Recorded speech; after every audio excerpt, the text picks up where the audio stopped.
Imagine you are walking downtown, enjoying your free day, wearing your new expensive shirt, blasting your favorite music. Then out of nowhere, a stinky white turd landed on your shoulder, leaving a big stain on your new shirt. You freeze. At that moment, you could laugh or scream. You could wipe it off nonchalantly or spiral into rage. And here is the strange part. From your perspective, it feels like you are making a choice, like you are standing at a crossroads, free to pick whichever reaction fits the moment. But what if you never actually had a choice? What if every one of those options was just an illusion?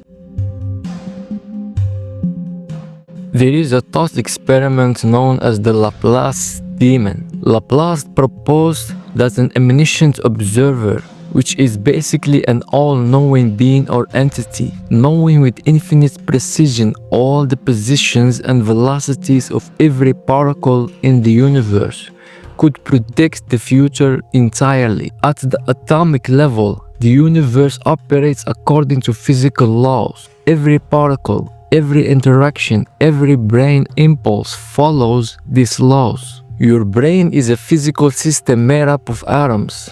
So, if everything your brain does is governed by prior physical causes, then your decisions are just outcomes of those causes. Neuroscientific studies show that your brain decides before you do. A build-up of brain activity, readiness potential occurs milliseconds before you are consciously aware of making a choice. If your brain decides before you are aware deciding, where exactly is free will? Imagine you are choosing ice cream, vanilla or chocolate. You feel like you are freely choosing, but your neurons made that call before you even show up to the scene.